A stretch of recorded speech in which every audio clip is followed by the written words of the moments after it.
En el anterior podcast oíamos de la angustiosa espera que sufría el apóstol mientras esperaba la respuesta de sus hermanos en Corinto. En el podcast de hoy veremos que se escuchó el mensaje.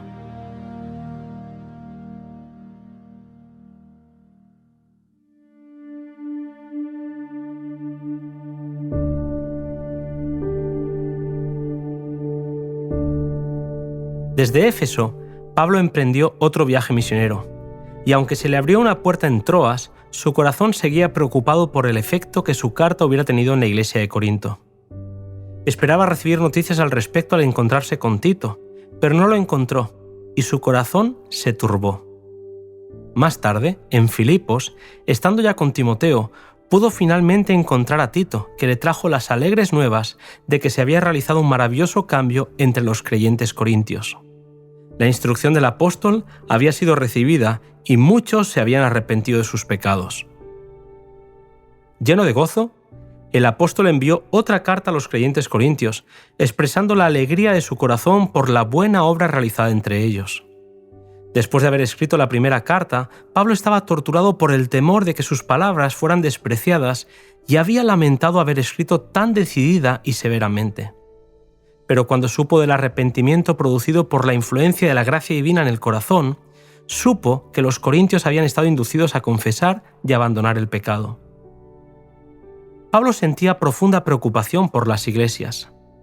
Algunos falsos maestros habían tratado de destruir su influencia entre los creyentes y de introducir sus propias doctrinas en lugar de la verdad evangélica. Las buenas noticias que recibió desde Corinto le habían quitado ansiedad y pudo expresar su alegría y alabanza al Señor por el consuelo que recibía de sus hermanos. Estaba ahora lleno de fe y esperanza. Sentía que Satanás no había de triunfar sobre la obra de Dios en Corinto y con palabras de alabanza expresó la gratitud de su corazón.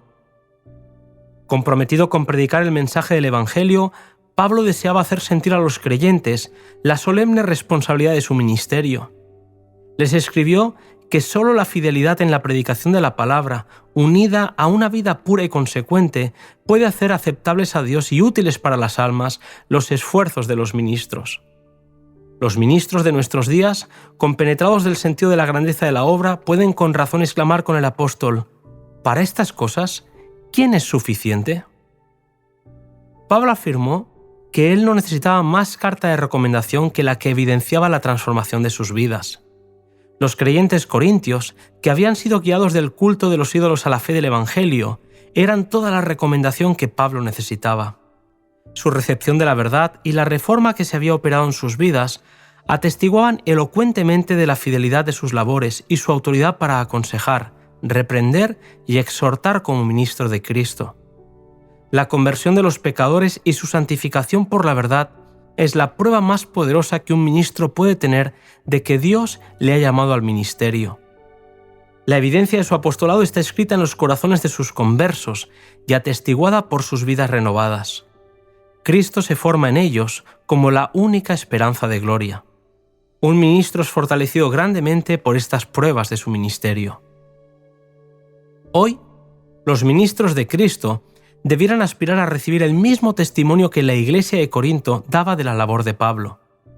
Aunque en este tiempo los predicadores son muchos, hay una gran escasez de ministros capaces y santos, de hombres llenos del amor que moraba en el corazón de Cristo. El orgullo, la confianza propia, el amor al mundo, las críticas, la amargura y la envidia son el fruto que producen muchos de los que profesan la religión de Cristo. Sus vidas, en agudo contraste con la vida del Salvador, dan a menudo un triste testimonio del carácter de la labor ministerial bajo la cual se convirtieron. Un hombre no puede tener mayor honor que el ser aceptado por Dios como apto ministro del Evangelio.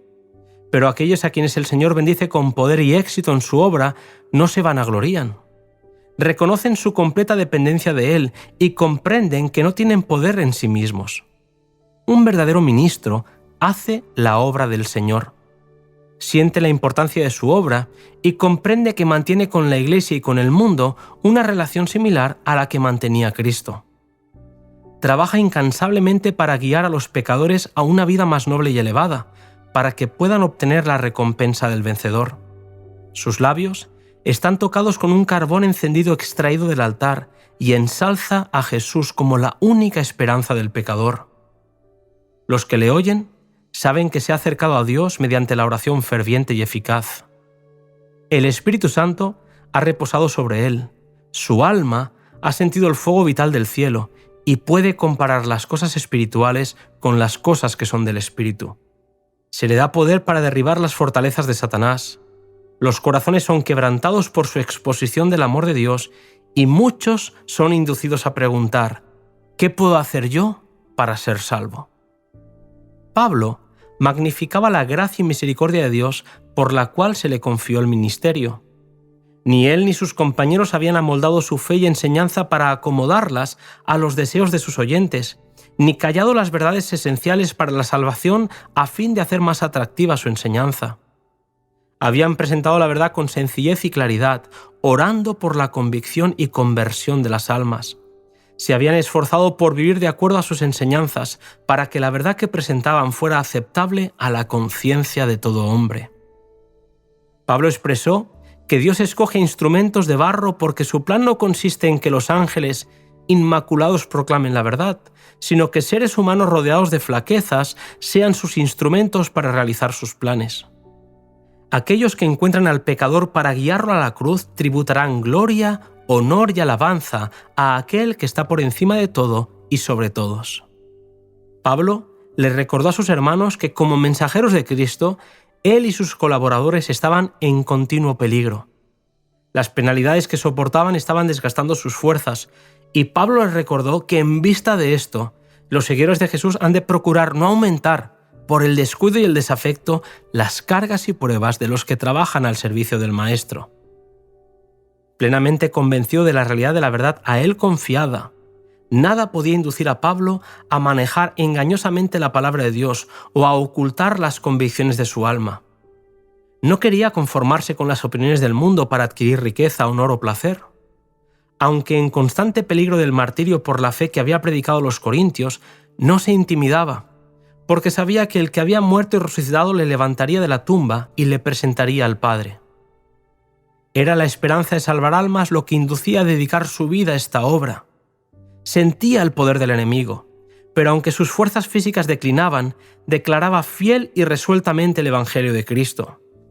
Vestido con toda la armadura de Dios, este héroe de la cruz proseguía la lucha.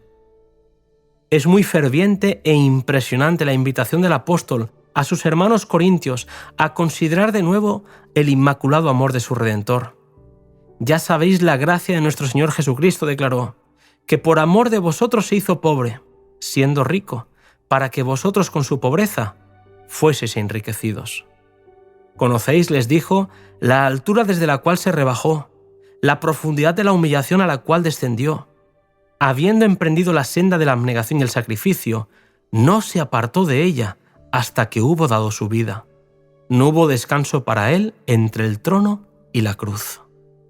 Presentando a Cristo como era cuando era igual a Dios y recibía con él el homenaje de los ángeles, el apóstol trazó su curso hasta que hubo alcanzado las más bajas profundidades de la humillación.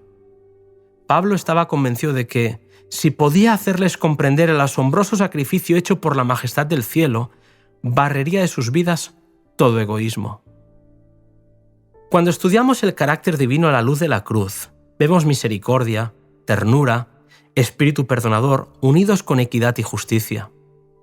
Vemos en medio del trono a uno que lleva en sus manos y pies y en su costado las marcas del sufrimiento soportado para reconciliar al hombre con Dios.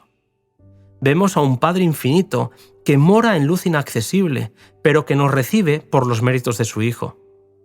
La nube de la venganza que amenaza solamente con la miseria y la desesperación revela a la luz reflejada desde la cruz el escrito de Dios: «Vive, pecador, vive.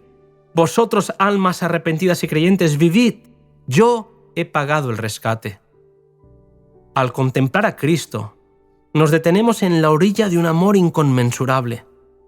Nos esforzamos por hablar de este amor, pero nos faltan las palabras. Consideramos su vida en la tierra, su sacrificio por nosotros, su obra en el cielo como abogado nuestro y las mansiones que está preparando para aquellos que le aman, y solo podemos exclamar: «Oh, qué altura y profundidad las del amor de Cristo. En todo verdadero discípulo, este amor, como fuego sagrado, arde en el altar del corazón. Fue en la tierra donde el amor de Dios se reveló por Cristo. Es en la tierra donde sus hijos han de reflejar su amor mediante vidas inmaculadas. Así, los pecadores serán guiados a la cruz para contemplar al Cordero de Dios.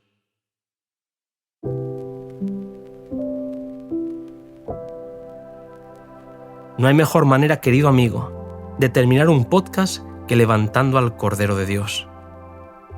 Te espero en el siguiente audio, cuyo título es Una iglesia generosa.